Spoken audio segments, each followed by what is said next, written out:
A minha questão é a seguinte, é que vocês não sabem nem o começo da missa de uma relação com o PT.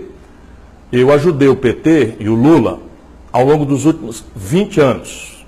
Preste bem atenção aí, o petista mais ranheta. Na crise do mensalão eu estava lá todo dia às 7 horas da manhã. No impeachment da Dilma, o Ceará foi o único estado do Brasil que deu 2/3 dos votos contra. Eu me demiti da CSN, onde eu tinha um super salário de executivo, para ir para a rua brigar, enfrentei ameaça física, o meu irmão enfrentou ameaça física, tudo para tentar ajudar. Quando vem as eleições agora, até as pedras do caminho sabiam, e eu repeti 1 milhão de vezes, que a lei da ficha limpa não permitiria que o Lula fosse candidato. Todo mundo sabia.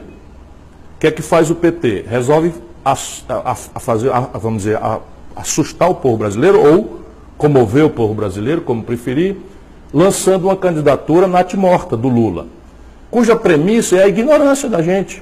É dizer, o povo brasileiro é um bando de idiota, nós vamos enganar, vamos dizer que o Lula é candidato, fica todo mundo apaixonado pelo Lula, e no dia seguinte, quando o Lula de fato não for candidato, a gente pega um poste e lança o poste para ganhar a eleição. Isto não se faz. O país não aguenta mais isso. E se a rigor você tiver um pouquinho de equilíbrio, isso foi o que o Lula fez com a Dilma. Ele não podia mais ser candidato, pegou uma candidata que, apesar de ser honrada, séria, não tinha nenhuma experiência, foi para o governo, desastrou o país. Ou alguém acha que essa crise começou com o Temer? Essa crise começou com a Dilma. A Dilma pegou o Brasil numa condição de 4% de desemprego e entregou com 14% de desemprego. O ódio das pessoas pela desvalorização do real, pelo desmantelo, foi agravado porque ela escolheu o Levi. Esse mesmo que vai trabalhar com Bolsonaro foi escolhido pela Dilma para ser ministra. Aí esquece tudo, dá no impedimento, compromete a democracia do país. Quem faz o golpe é o Renan Calheiros e o Eunício Oliveira, que são senadores que comandam o Senado brasileiro, e o seu Lula acerta com o Renan Calheiros e com o Eunício Oliveira a votação no Haddad. Por que eu sou obrigado a aceitar isso? Eu sabia que essa era uma condição perdida. Não quis atrapalhar, viajei. Anunciei que não votaria no Bolsonaro, mas não aceito mais votar nesse tipo de fato consumado do PT. Isso está ferrando com o Brasil, meu irmão. A maior força vitoriosa hoje no país não é o direitismo, não é o fascismo do Bolsonaro, é o antipetismo. Ou então que vem o PT dizer em público que 68% do eleitorado de São Paulo é fascista. Eu não aceito isso. Pois bem, o resultado da eleição em São Paulo foi 68% Bolsonaro, 32% Haddad. Sabe quanto foi aqui no Ceará? Eu ganhei aqui no Ceará a eleição, no primeiro turno. No segundo turno, o Haddad tirou 70% dos votos aqui. E na terra dele, em São Paulo, bota a mão na cabeça, irmão. Você petista, pensa um pouquinho. Em São Paulo, o Haddad tirou 32%. Aliás, 2 anos atrás, o Haddad tirou 16% dos votos, perdeu a reeleição no cargo de prefeito por Dória, esse farsante.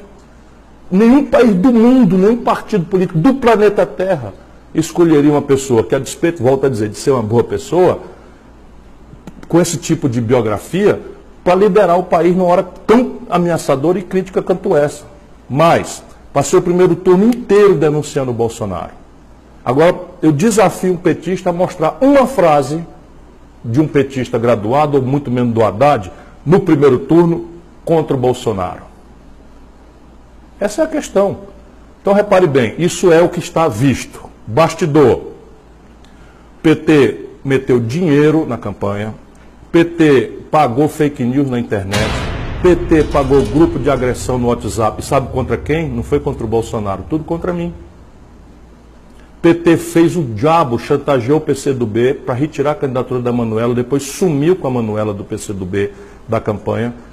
PT sacrificou o Márcio Lacerda no Minas Gerais, sacrificou a Marília Reis em Pernambuco para obter do PSB uma neutralidade. Para quê? Para não me deixar com tempo para falar. Lula se acerta com Valdemar Costa Neto, sabe esse que está preso, ou agora em prisão domiciliar?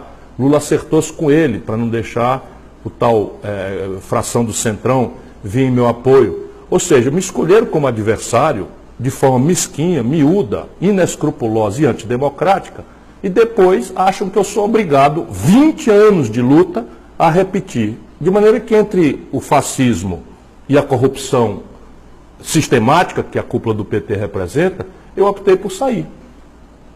Disse que não votava no Bolsonaro, como de fato não votei, votei no Haddad, mas não quero mais fazer campanha com corrupto. Enquanto essa cúpula do PT estiver aí dando as cartas, não contem comigo. Por exemplo, quando a Dilma nomeou o Lula ministro, o PT chamou todo mundo de golpista porque um ministro do Supremo deu uma liminar contra a posse do Lula no ministério. Agora, o Bolsonaro nomeia o Moro para ministro, o que faz o PT? Pede à justiça uma liminar para não deixar o Moro tomar posse. A gente não aguenta mais isso. Na prática são iguais. Nós precisamos encerrar essa crônica e garantir o rito da democracia. Qual é? A maioria vota, escolhe quem foi eleito e o eleito vai governar. Cabendo a nós, num primeiro momento, cumprimentar, reconhecer a vitória e, no segundo momento, cobrar, exigir. E, nesse momento, como houve um grande terror espalhado pela cúpula do PT de que há um risco à democracia, nós precisamos estimular o Bolsonaro a jogar o jogo democrático. E a forma de fazer isso é cercá-lo com as instituições. Não é? O parlamento é o mais importante, mas na medida em que o PT cooptou praticamente ou aparelhou as instituições da sociedade civil brasileira, nossa sociedade civil hoje está muito frágil, muito debilitada. Deixa eu ver se eu explico bem para vocês. Cadê o exército do Stedley? Uma pergunta, cadê o exército do MST? Entope o MST de dinheiro, tal, coopta, aí pega o MST, pega lá 3 companheiros, 4 companheiros de boa fé, fanatizados pela crônica, bota para fazer greve de fome. Cadê a greve de fome? Lembra? Pegaram 5 companheiros do MST, pobres, e fizeram uma greve de fome em Brasília, reclamando da liberdade do Lula. Percebe? Isso ninguém aguenta mais no Brasil. É preciso que a gente vire essa página e jogue o jogo, volto a dizer, da democracia. E a democracia no Brasil, até o presente momento, ainda está preservada. E esse é o nosso movimento. Nosso movimento é proteger a democracia. O Eric pergunta sobre isolar o PT da oposição. Nós não queremos isolar o PT. O PT vive de mimimi, faz e acontece com todo mundo e não arca com as consequências dos seus atos. Não é? Todo mundo sabia que uma candidatura do Lula, fraudulenta como era, substituída por um candidato que não era conhecido pelo Brasil, elegeria o Bolsonaro. Todo mundo sabia. As pesquisas todas indicavam, tudo estava dito, mas o PT faz a besteira, elege deputado, que era o que eles queriam fazer, e começa a achar culpado e não fazem uma reflexão, um mínimo de humildade para compreender as bobagens que fizeram, porque já não fizeram lá atrás, com a imposição da Dilma, pela exploração do auge da popularidade do Lula. E agora a grande questão é essa. Quer dizer, nós vamos fazer o que com o Brasil? Esperar que a cúpula do PT vá toda semana a Curitiba, perguntar ao Lula o que é para fazer? Isso, o Brasil não aguenta isso. Nós não podemos ficar cultivando esse caudilismo sul-americano, tisnado de ladroeira para todo lado, e considerar o povo brasileiro culpado. Volto a dizer, alguém no PT assume que está dizendo que 70% do eleitorado do Rio de Janeiro é fascista? Pois essa é a proporção de gente que votou no Bolsonaro. Alguém assume no PT que mais de 65% do eleitorado de Minas Gerais é fascista, é de direita, quando o Lula ganhou as eleições nesses 3 estados, todas as vezes? Essa é uma questão que a gente precisa pensar. Eu respeito o povo brasileiro. Quis muito que votasse em mim. Preferiu votar no Bolsonaro com ódio ao PT, acho que foi um erro, respeito profundamente e espero amanhã merecer a confiança das pessoas, porque falo com franqueza, com fraterno respeito.